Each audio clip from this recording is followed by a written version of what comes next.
Olá, pessoal, tudo bem? Aqui é Felipe Cavalcante e a gente está hoje aqui com Luciano Borghese. Luciano é um dos principais especialistas em desenvolvimento urbano do Brasil. Ele vai falar um pouquinho dele e do curso dele. Tudo bem, Luciano? Tudo bem, Felipe? Como é que vai? Tudo ótimo. Cara, explica aí um pouquinho a sua carreira, como é que você acabou tomando essa direção aí de desenvolvimento urbano, bairros planejados, loteamentos. Eu sou formado em arquitetura e urbanismo e a minha primeira experiência profissional foi no trabalho da relocação da cidade de Itá, uma cidade localizada na divisa entre Santa Catarina e Rio Grande do Sul, que ia ser inundada pela hidrelétrica de Itá. Isso foi para mim uma grande exposição a essa questão de trabalho em grande escala, escala urbana. E me despertou um interesse enorme para essa questão do urbanismo e quão importante isso para criar uma localidade de qualidade. Após isso, eu fui para a Europa, para a Inglaterra, onde eu tinha a intenção de fazer um mestrado na área de arquitetura, que acabei fazendo isso com o tempo. Mas nesse inteirinho comecei a trabalhar como arquiteto num grande escritório envolvendo master plans na Inglaterra e Espanha. Aí, numa desses empreendimentos, que era de uma escala enorme na Espanha, que envolvia um parque industrial, empresarial e residencial para 15 mil pessoas, as questões de estratégia que envolvem o negócio imobiliário me chamaram a atenção e me despertaram para uma coisa que eu confesso que até então não conhecia, que eu não tinha sensibilidade para isso. E aí, com relação, após essa experiência, eu fui fazer um mestrado no IMD, no International Institute of Management Development, em Lausanne, na Suíça, que é um MBA voltado para gerenciamento geral, para obter essa capacitação empresarial. Retornei para o Brasil, fui consultor de gestão empresarial na Gemini Consulting e depois migrei para a Rossi Residencial, onde eu tive a felicidade de poder coordenar, dirigir todo o esforço multidisciplinar para desenvolver o produto Vila Flora, o bairro planejado Vila Flora, o qual esse curso vai entrar em detalhe e vou apresentar para vocês depois.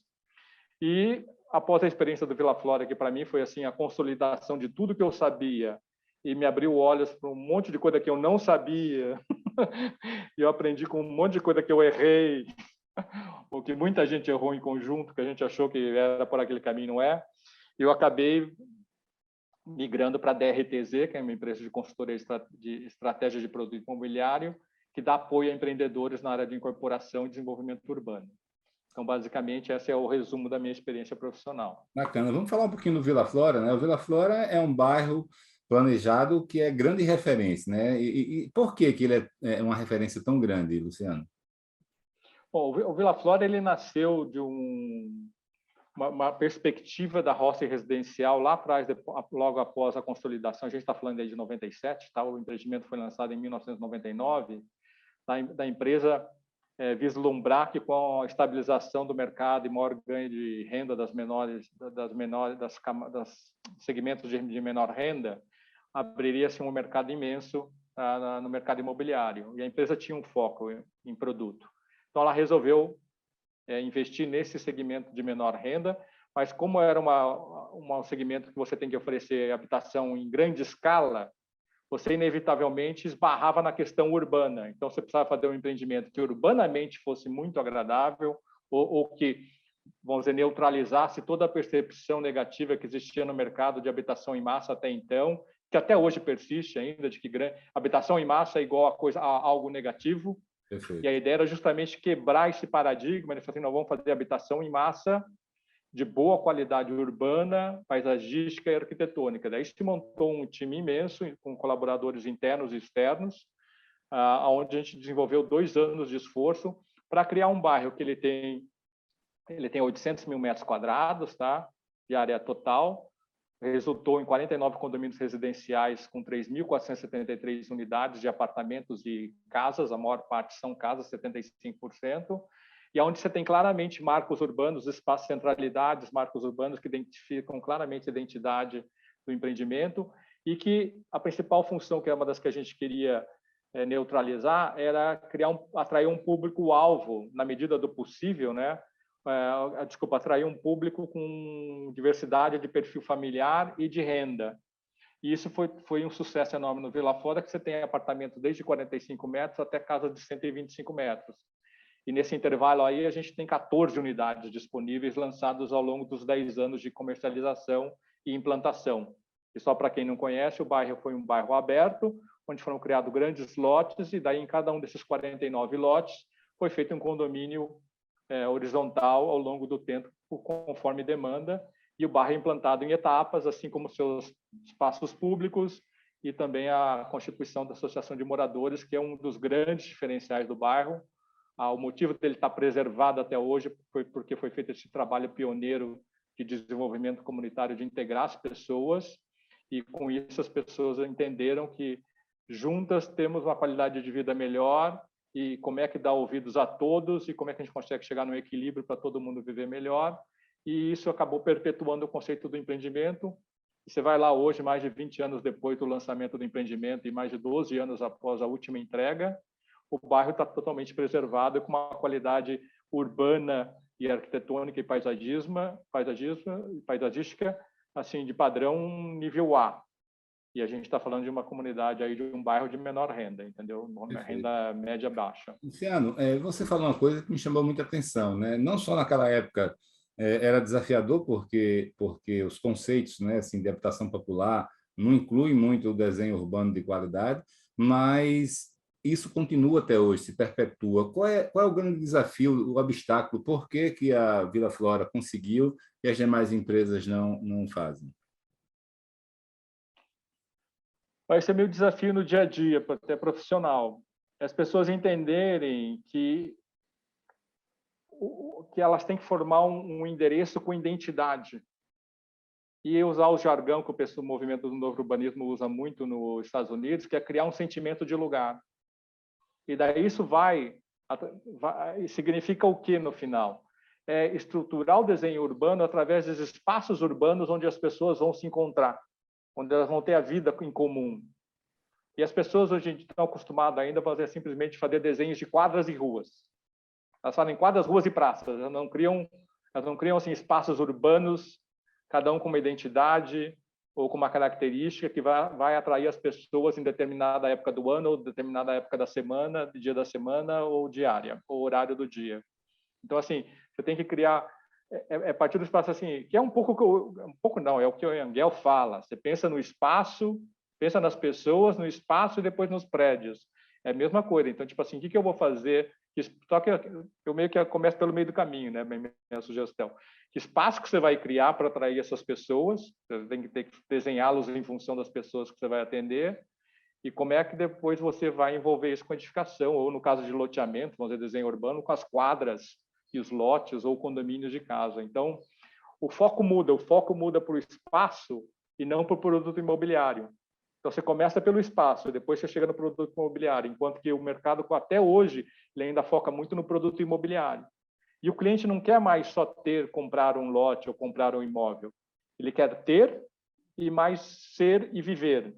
Então, você tem que oferecer para ele um imóvel num lugar legal para morar, ou que ele tenha uma válvula de escape, mesmo que seja pequena. Às vezes, dependendo da geografia da escala, você não tem oportunidade de atender de plena a expectativa do cliente. Mas mesmo que você atenda de maneira parcial, isso já faz uma diferença para o bem-estar, para a autoestima da pessoa enorme. E isso acaba fazendo com que as pessoas criem raízes e identidade com aquela geografia. Então, assim, criar espaços urbanos que propiciem a convivência das pessoas, estruturar o desenho urbano por aí. E isso é uma mudança de mentalidade enorme e difícil de implantar. Nem todo mundo entende, muitas vezes ouvem e falam assim, não, mas acho que não é por aí. Tipo, as pessoas não conseguem entender de fato a força dessa mensagem. É bem sutil.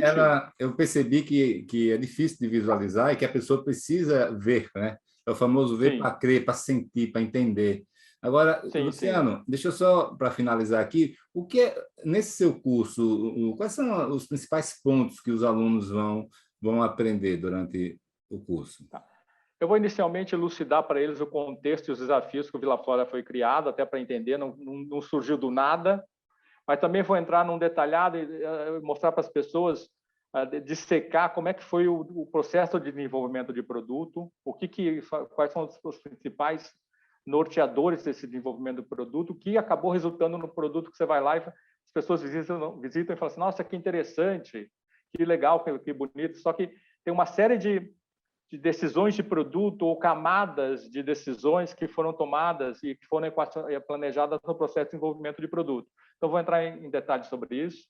Vou estar exemplificando, mostrando por que o Master Plan tem aquele desenho, o desenho urbano que a gente acabou de falar, como é que também essa filosofia do desenho do Master Plan foi replicada para dentro dos condomínios e como é que o portfólio de produtos reforçou o conceito dos condomínios e do Master Plan. Está tudo integrado no Vila Flora. Então, vou mostrar de uma maneira bem clara como é que essas diferentes dimensões se entrelaçam e acabam gerando um impacto maior no usuário final.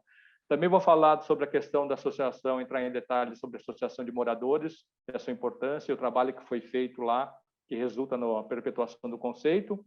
Vou estar falando bastante sobre o centro comercial, e aqui assim as agruras de desenvolver um centro comercial.